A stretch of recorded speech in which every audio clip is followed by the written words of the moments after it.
বাবুল সুপ্রিয়র গায়ে ওই ইমাম শহীদের ওই রক্ত লেগে আছে, লাল রক্ত লেগে আছে ওর হাতে। যখন ওই ক্লাস 10-এ পড়া ছেলেটা ওকে যখন খুন করলো, আর ইমাম সাহেবের কাছে এসে বলেছিল মানুষ যে ওই ছেলের যখন খুন হয়েছে যতক্ষণ না পর্যন্ত বদলা নেব ততক্ষণ আমরা বসবো না। কি বলেছিলেন ইমাম সাহেব? ইমাম সাহেব বলেছিলেন, আমি আমার ছেলে হারা হয়েছি, পুত্র শোক কি আমি জানি, একজন পুত্র হারা বাবার কি যন্ত্রণা হয় আমি জানি, আমি চাই না আর কারুর কোল খালি হোক, একটা মানুষের গায়ে আঁচ লাগবে না।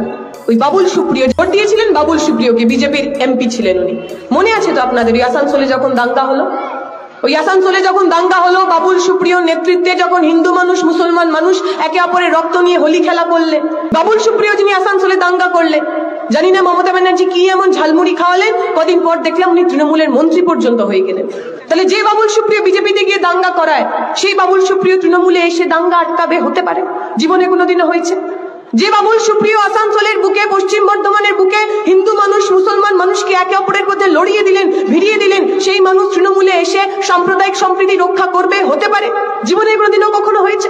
মমতা ব্যানার্জি ভেগ ধরছেন, প্রতিবার নির্বাচনের আগে এসে উনি ভেগ ধরেন সাম্প্রদায়িক শক্তিকে রুখতে নাকি মমতা ব্যানার্জিকে ভোট দিতে হবে। প্রতিবার নির্বাচনের আগে এসে উনি মুসলমানদের মসিয়া হন। দেখবেন এই 12 তারিখ থেকে রোজা মাস শুরু হচ্ছে, মমতা ব্যানার্জি রোজা রাখেন না, উপোস করেন না, দিনের বেলা গান্ডে পিন্ডে খান, সন্ধ্যাবেলায় মাথায় সাদা কাপড় দিয়ে রেড রোডে চলে যান, ইনশাআল্লাহ সুবহান আল্লাহ চোখ বন্ধ করে। কি বলেন?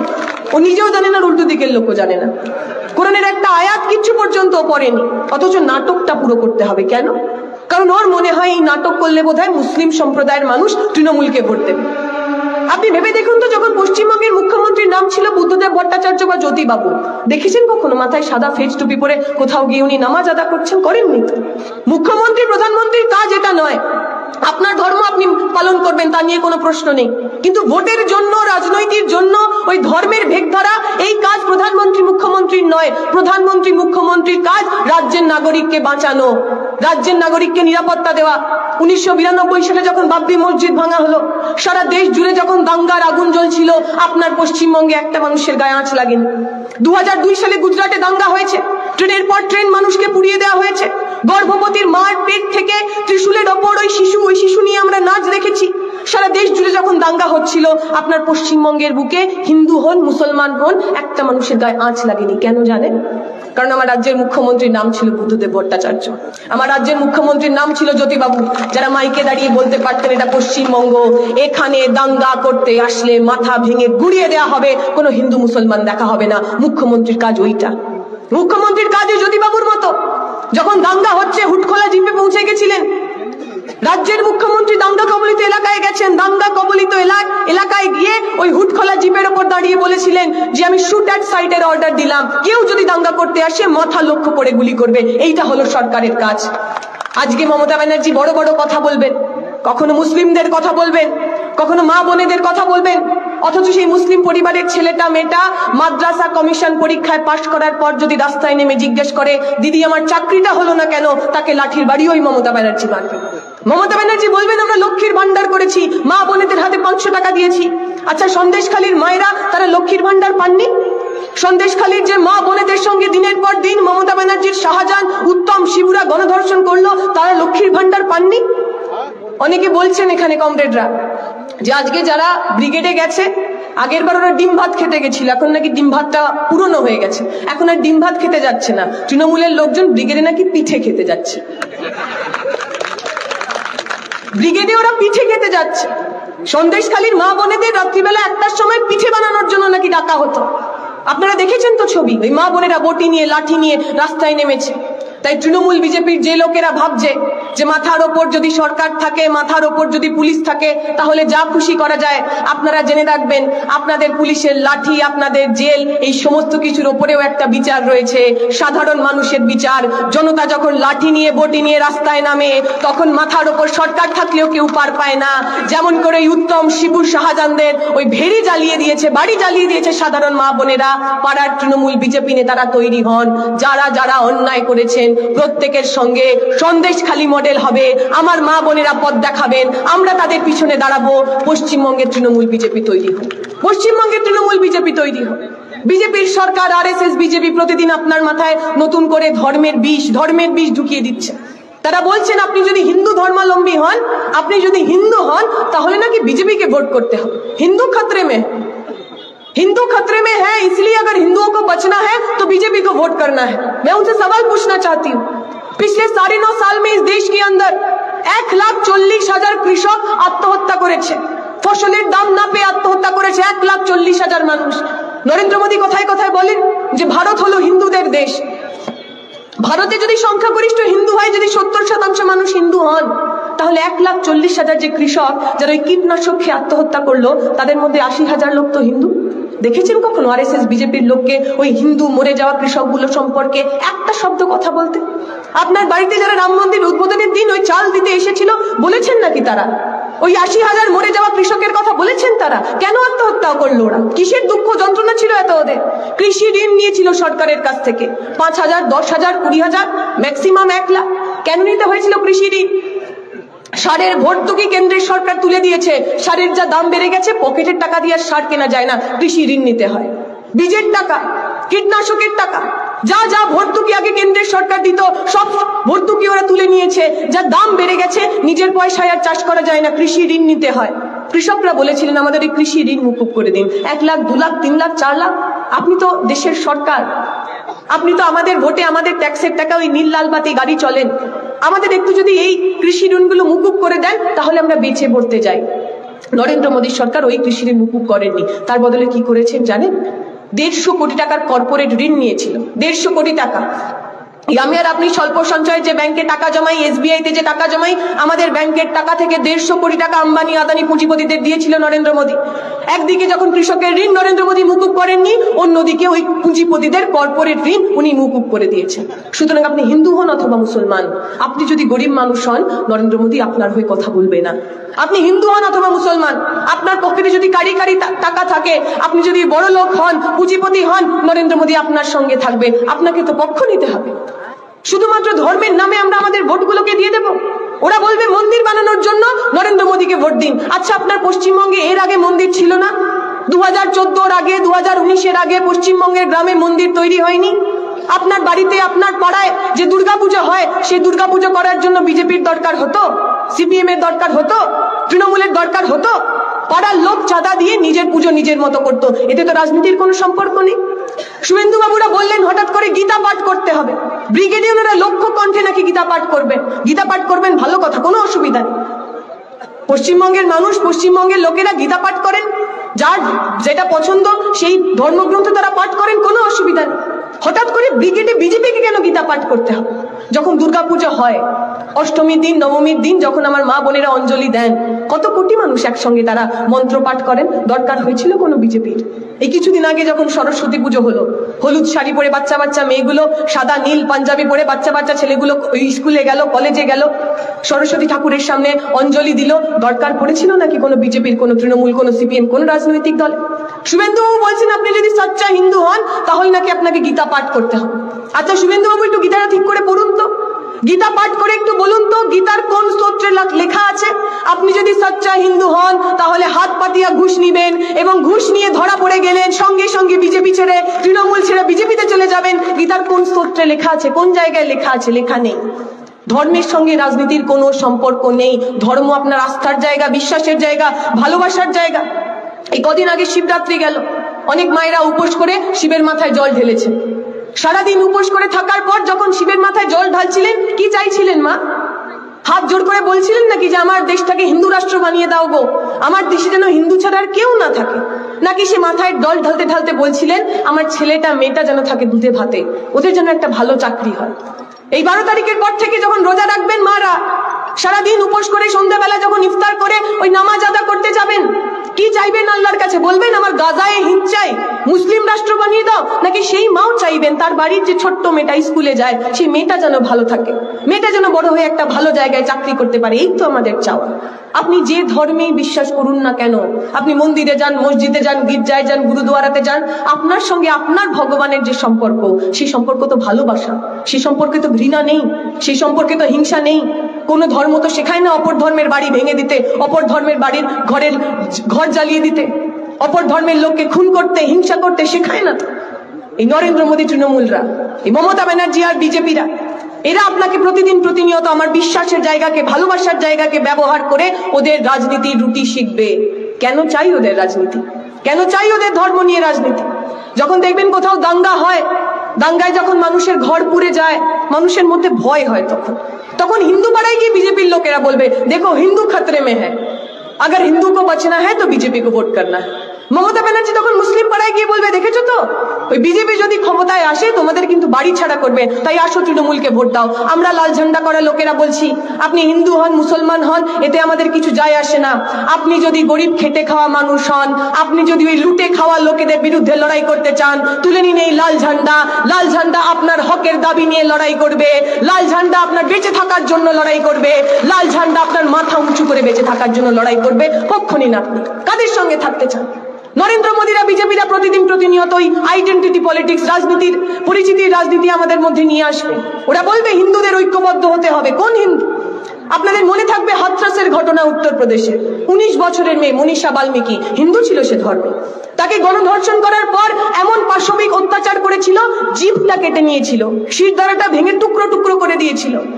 আমরা যখন চেষ্টা করেছি, বাইরে থেকে লোকজন যাওয়ার চেষ্টা করেছে, 144 ধারা দিয়ে আমাদের ভিতরে ঢুকতে দেয়নি। ওই মনীষা বাল্মীকি হিন্দু ছিল না?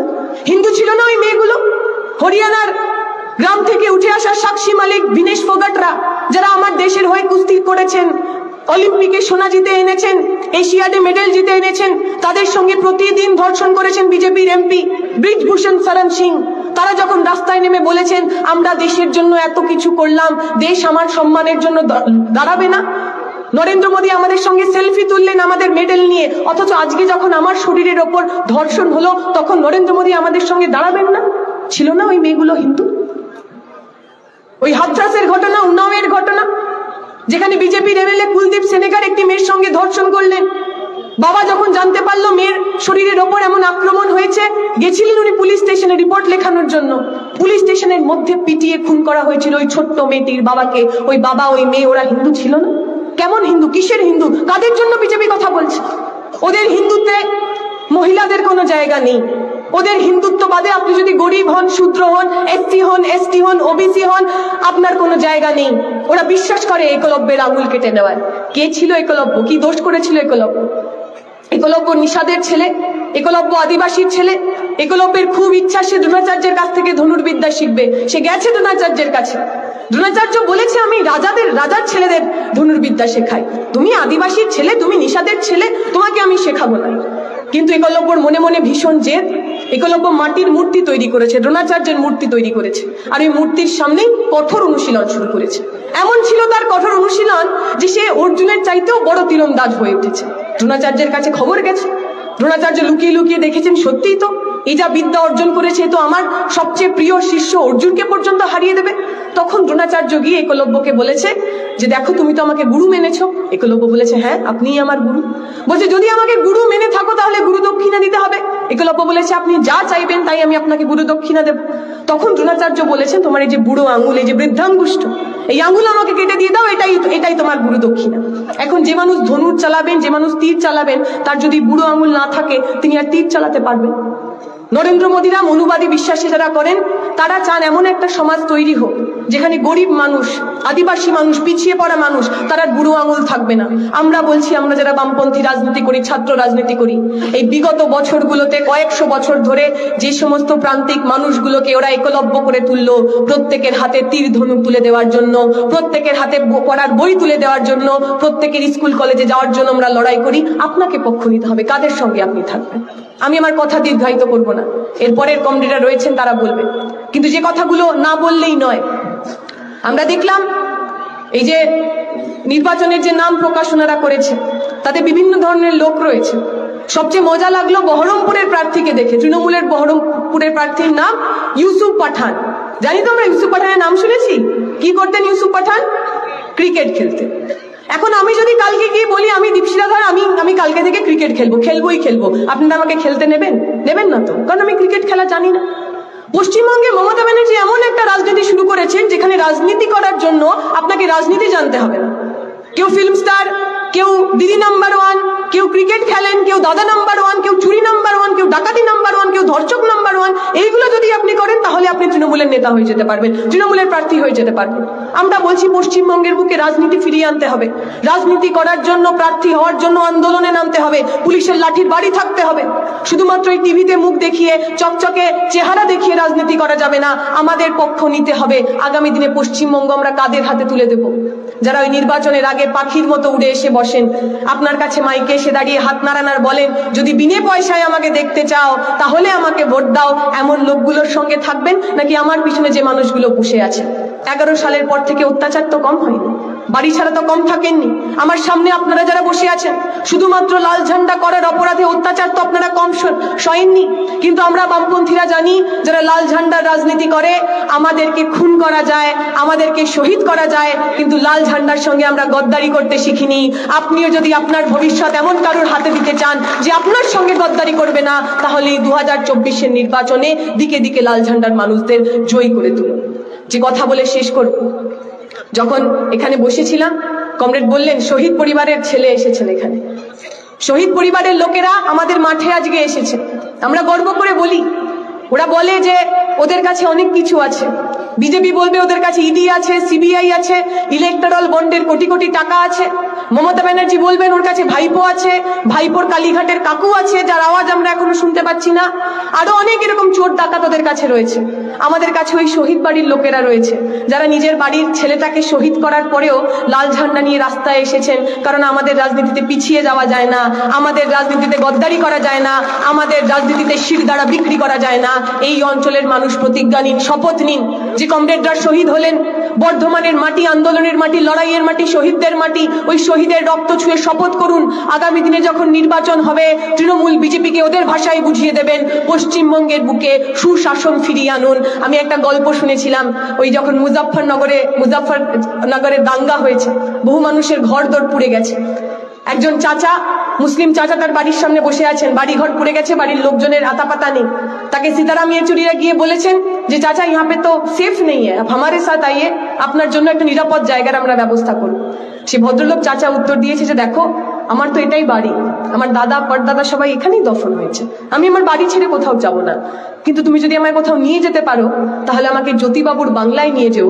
আমি শুনেছি জ্যোতিবাবুর বাংলায় কোনো দাঙ্গা হয় না, জ্যোতিবাবুর বাংলায় কোথাও মারপিট হয় না, জ্যোতিবাবুর বাংলায় ধর্মের নামে, জাতির নামে কারুর বাড়ি পোড়ানো হয় না।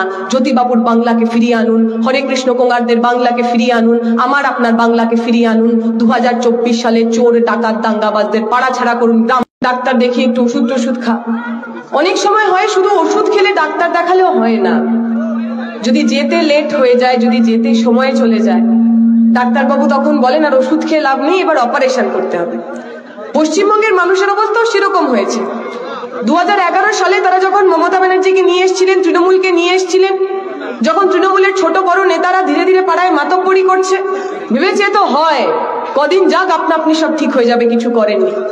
2016-তে যখন আবার তারা ফিরে এসেছে, 2019-এ যখন তৃণমূলের সঙ্গে আবার বিজেপিও সাঙ্গাত হয়ে তারা এই রাজ্যে ফিরে এসেছে, তখন মনে হয়েছে এবার একটু গন্ডগোল হচ্ছে, এবার একটু ডাক্তারের কাছে যেতে হবে, ডাক্তার দেখাতে হবে। কিন্তু ডাক্তারের কাছে দেখিয়ে ডাক্তার তো বলেছে যে আর ওষুধ টষুধ দিয়ে লাভ নেই, আর মিটিং মিছিল করে লাভ হবে না, এবার অস্ত্রোপচার চাই, এবার অপারেশন করতে হবে, তৃণমূল বিজেপিকে ওদের ভাষায় জবাব দিতে হবে। সেই 2024-এর ইলেকশন চলে এসেছে, 2024-এর লোকসভা ইলেকশন। এই তৃণমূল বিজেপি দুই দল 11 সালের পর থেকে, 2014-র পর থেকে একটু একটু করে যারা আমার দেশটাকে, আমার রাজ্যটাকে, আমার ভবিষ্যৎকে যারা বিক্রি করছে। এই ভারত, এই বাংলা সম্প্রীতির ভারত, নানা ধর্ম, নানা জাত, নানা ভাষা, নানা পরিধানের মানুষ একসাথে থাকতেন। 19 সালের পর থেকে প্রতিদিন প্রতিনিয়ত আমাদের মধ্যে লড়িয়ে দেওয়ার চেষ্টা ওরা করেছে। পশ্চিমবঙ্গের মমতা ব্যানার্জি বলে এসেছিলেন মা মাটি মানুষের কথা, বলেছিলেন পরিবর্তনের সরকার হবে, গরিব মানুষের সরকার হবে। আর নির্বাচনে জিতে আসার পর মা মাটি মানুষকে বিক্রি করে দিয়েছে, জমি বিক্রি করে দিয়েছে, মায়ের ইজ্জতকে বিক্রি করে দিয়েছে। 20,000, 15,000, 30,000 টাকায় নাকি ধর্ষণ হবার পর মা বোনেদের ইজ্জত দেওয়া যায়। মমতা ব্যানার্জিরা যা যা বলেছিলেন, নরেন্দ্র মোদীরা যা যা বলেছিলেন, একটা কথা ওরা রাখেননি। তাই 24-এর নির্বাচনে আমরা যখন ভোট দিতে যাব, 24-এর নির্বাচনে আমরা যখন আমাদের গণতান্ত্রিক অধিকার প্রয়োগ করব, তার আগে তো আমরা জিজ্ঞেস করব, দিদিমণি আপনি বলেছিলেন সরকারে আসলে 2 কোটি চাকরি দেবেন, কোথায় সেই 2 কোটি চাকরি? নরেন্দ্র মোদী বলেছিলেন সরকারে জিতলে, ক্ষমতায় আসলে 3 কোটি বেকারের চাকরি হবে, কোথায় সেই চাকরি? নরেন্দ্র মোদী বলেছিলেন যদি নোটবন্দি হয় আমি আর আপনি লাইনে দাঁড়াবো, আমাদের পুরনো নোটগুলো সরকারকে দিয়ে দেবো, ব্যাংককে দিয়ে দেবো, তাহলে নাকি কালা ধান আর থাকবে না, সব টাকা নাকি ফিরে চলে আসবে। বলেছিলেন প্রত্যেকের অ্যাকাউন্টে 15 লাখ টাকা আসবে। আপনারা যারা এখানে বসে আছেন, এসছে কারোর অ্যাকাউন্টে? 15 লাখ টাকা ছেড়ে দিন, 15,000 টাকা এসছে, 15 টাকাও এসছে। আসবে কি করে? সব টাকা তো অমিত শাহের ছেলের অ্যাকাউন্টে চলে গেছে। 100-150 কোটি টাকার মালিক হয়েছে অমিত শাহের ছেলে জয় শাহ। কি করে জয় শাহ? চাকরি বাকরি করে, ব্যবসা বাণিজ্য করে? কিচ্ছু করে না।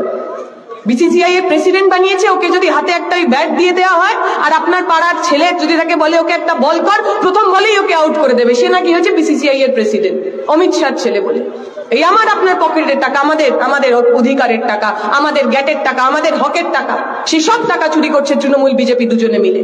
আজকে কমরেডরা বলছিলেন ওই কলকাতায় বড় নাকি একটা কি সব জনগর্জন নাকি সব গর্জন হচ্ছে। যা গর্জনের চেহারা দেখলাম, ওর চেয়ে জোরে তো আমার বাড়ির বিড়ালটা ম্যাও ম্যাও করে ডাকে। এই যদি গর্জন হয়, ওই গর্জনের চাইতে আমার বিড়াল ভালো।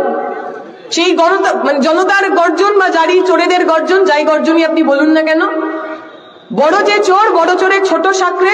অভিষেক ব্যানার্জি মাইকে দাঁড়িয়ে বলেছেন, আমাদের কথা বলেছেন, বামপন্থীদের কথা বলেছেন যে 100 দিনের কাজের টাকা মানুষ পাচ্ছে না।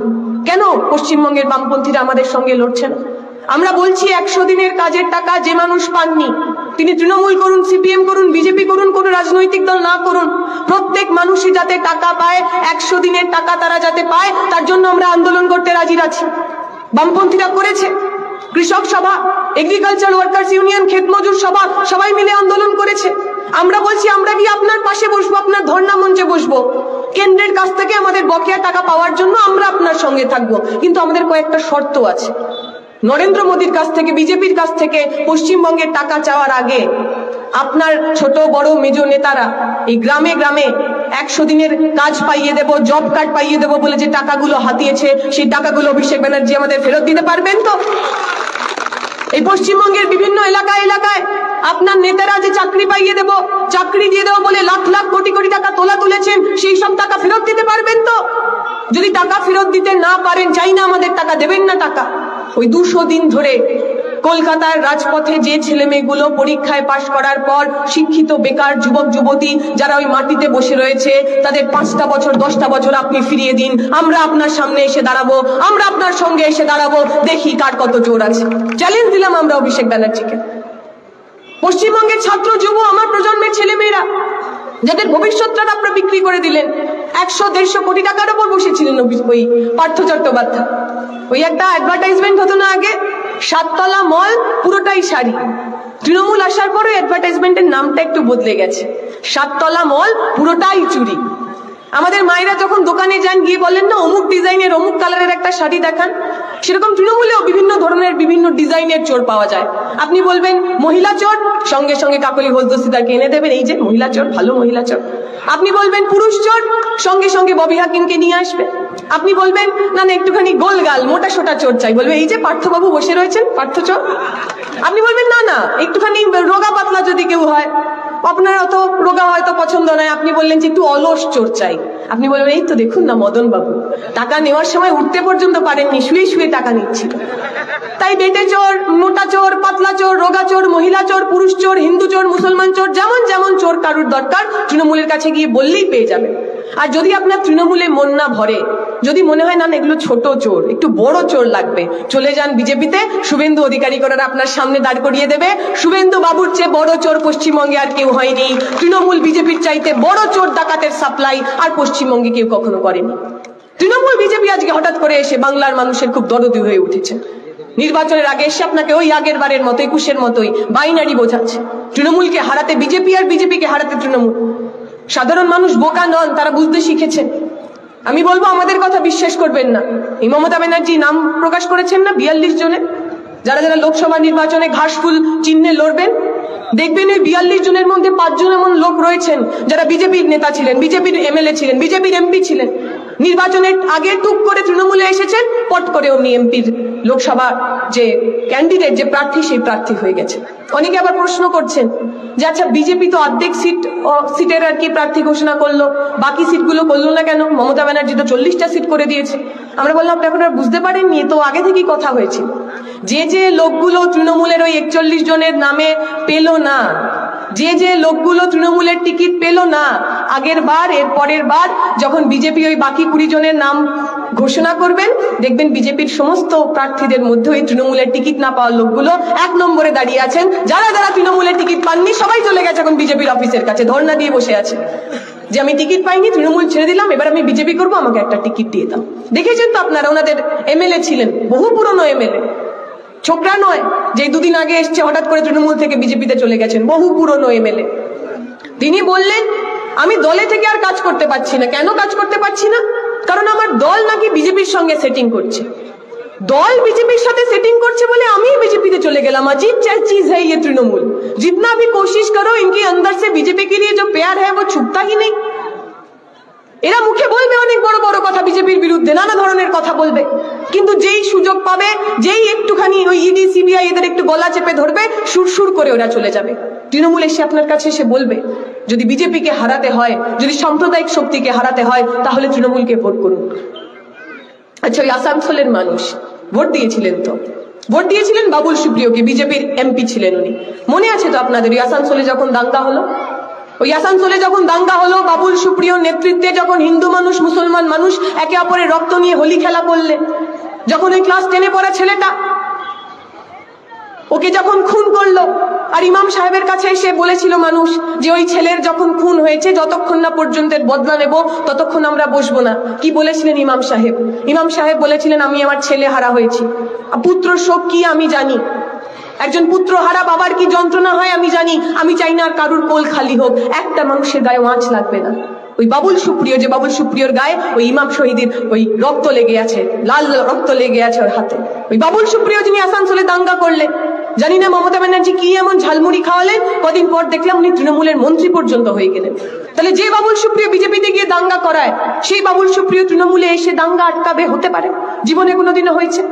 যে বাবুল সুপ্রিয় আসানসোলের বুকে, পশ্চিম বর্ধমানের বুকে হিন্দু মানুষ মুসলমান মানুষকে একে অপরের মধ্যে লড়িয়ে দিলেন, ভিড়িয়ে দিলেন, সেই মানুষ তৃণমূলে এসে সাম্প্রদায়িক সম্প্রীতি রক্ষা করবে? হতে পারে? জীবনে কোনোদিনও কখনো হয়েছে? মমতা ব্যানার্জি ভেগ ধরছেন, প্রতিবার নির্বাচনের আগে এসে উনি ভেগ ধরেন সাম্প্রদায়িক শক্তিকে রুখতে নাকি মমতা ব্যানার্জিকে ভোট দিতে হবে। প্রতিবার নির্বাচনের আগে এসে উনি মুসলমানদের মসিয়া হন। দেখবেন এই 12 তারিখ থেকে রোজা মাস শুরু হচ্ছে, মমতা ব্যানার্জি রোজা রাখেন না, উপোস করেন না, দিনের বেলা গান্ডে পিন্ডে খান, সন্ধ্যাবেলায় মাথায় সাদা কাপড় দিয়ে ওই রেড রোডে চলে যান, ইনশাআল্লাহ সুবহানাল্লাহ চোখ বন্ধ করে। কি বলেন?